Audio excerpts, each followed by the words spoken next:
Hello everyone, this is Serious Trivia, and welcome back to another episode of the Greatest Warrior Lu Bu series as we continue with part 7, titled Flirtation with Yuan Shu.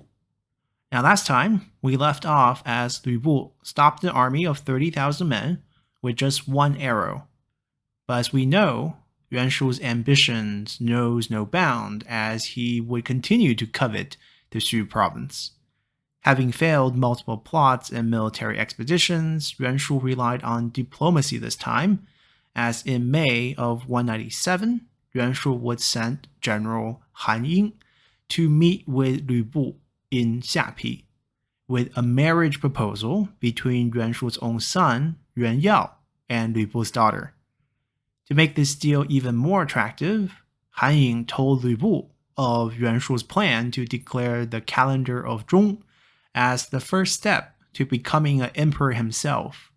This way, Lu Bu's daughter would be the future empress of Zhong, as Yuan Yao was Yuan Shu's eldest and only son.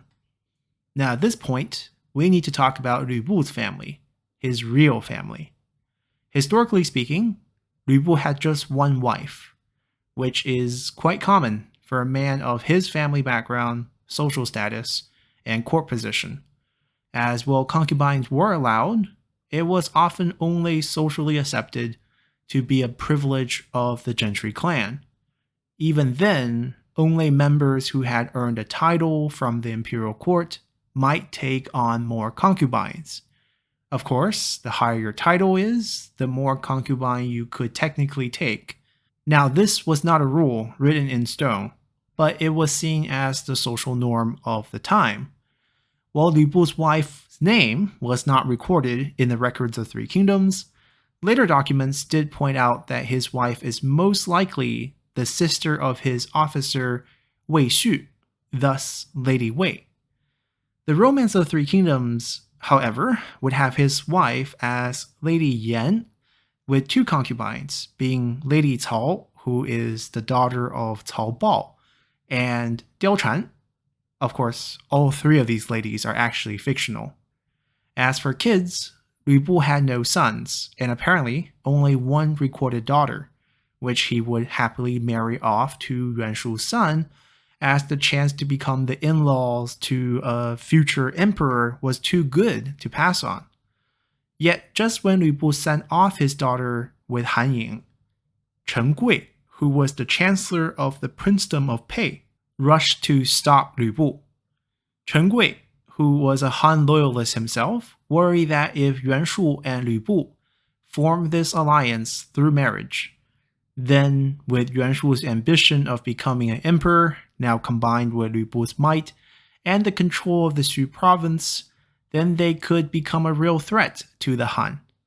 So Chen Gui tried to break up this marriage by explaining to Lu Bu how with Cao Cao now in control of the real emperor, the moment Yuan Shu makes his declaration for the Zhong dynasty, one edict from Xuchang would isolate Yuan Shu as the enemy of the state, and thus through linkage from this marriage, they would be doomed as well. And thinking back to his earlier days when escaping from Chang'an, Lu Bu had actually first intended to join forces with Yuan Shu and not Yuan Shao, as it was Yuan Shu's forces, namely Sun Jian, that had beaten Lu Bu twice before and left a strong impression. However, with Yuan Shu being chased around himself at the time, combined with the fact that Yuan Shu felt Lu Bu was undisciplined and hard to control, Yuan Shu rejected Lu Bu's proposal at the time. Still slightly bitter from this earlier rejection, Lu Bu nodded in agreement to Chen Gui's analysis as he immediately raced out with his cavalry to chase down Han Ying's envoy to get his daughter back. Now, of course, Han Ying did not know this and was in no rush, so it did not take very long for Lu Bu to catch up to them.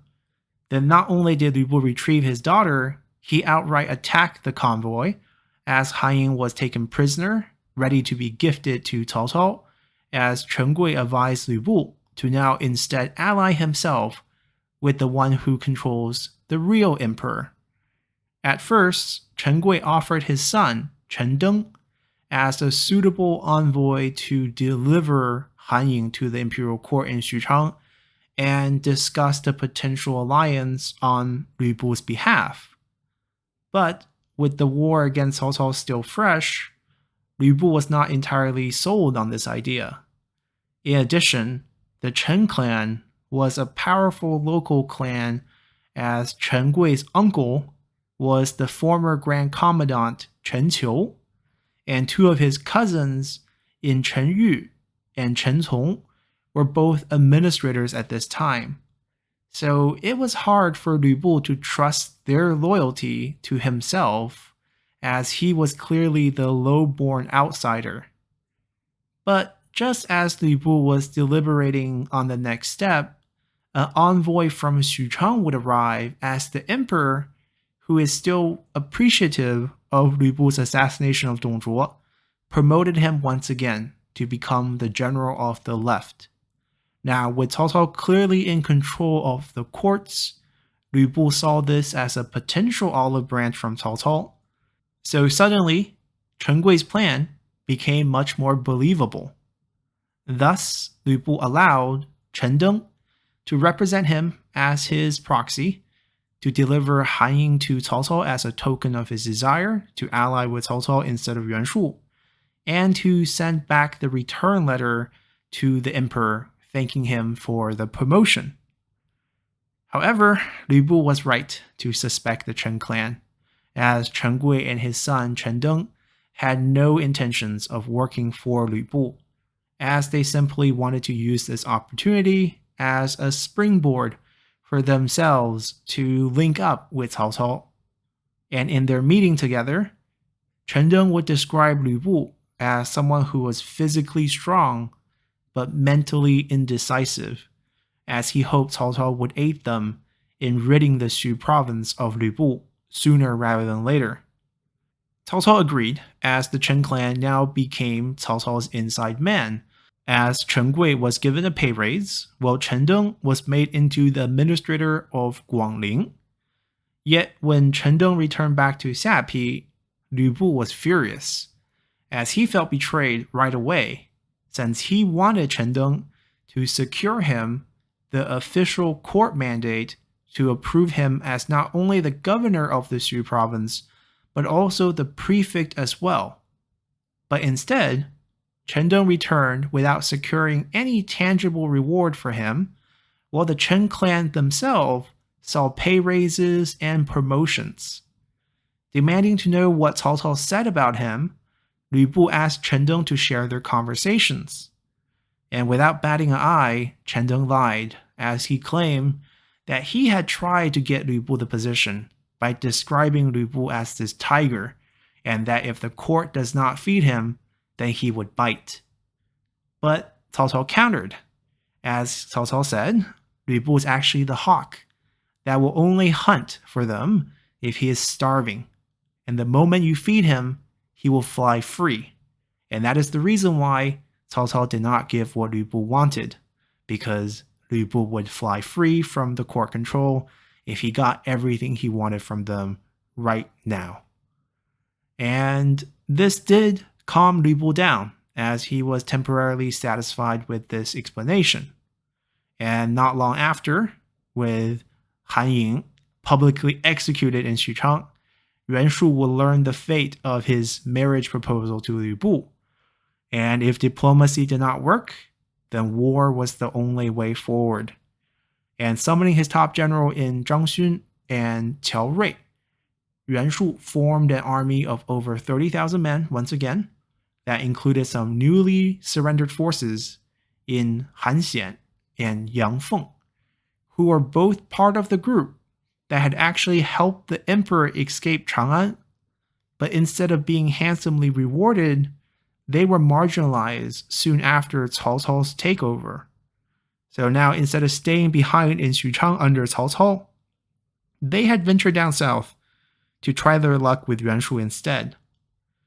And while the size of Yuan Shu's army dwarfed Lu Bu's forces, which at this point only amounted to roughly 3,000 infantry and 400 cavalry, the quality, and most importantly, cohesiveness could not compare.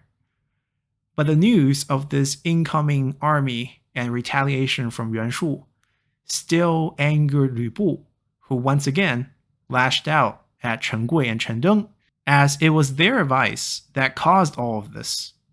Calmly, Chen Gui explained that Han Xian and Yang Feng were officers that felt underappreciated by the Han court and are not truly loyal to Yuan Shu.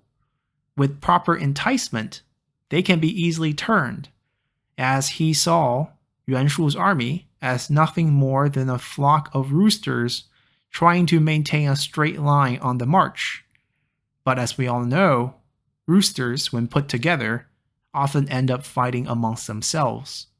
Especially because Lü Bu knew Han Xian and Yang Feng, as they spent time together in Chang'an.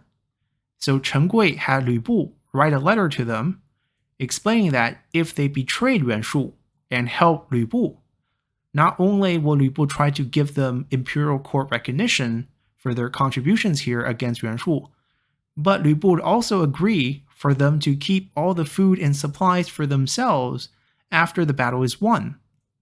And seeing no reason to die for Yuan Shu, Han Xian and Yang Feng linked up with Lü Bu. And before Zhang Xun and Qiao Rui knew what hit them, Qiao Rui was captured alive, where Zhang Xun's forces were beaten back all the way to the Huai River, where the fleeing units trampled over one another trying to cross over the river, leading to massive casualties for Yuan Shu's remaining men. And with this defeat and Sun Ce's betrayal down the line, Yuan Shu and his dynasty of Zhong's fate would essentially be sealed. But Lü Bu's fate would still remain undecided, as we'll end our episode here. When we come back next time, we'll look at the combination of factors involving the Chen clan, Liu Bei, and Cao Cao that will end up spelling doom for Lü Bu. So hopefully you all enjoyed this episode, and I'll see you all next time. Bye!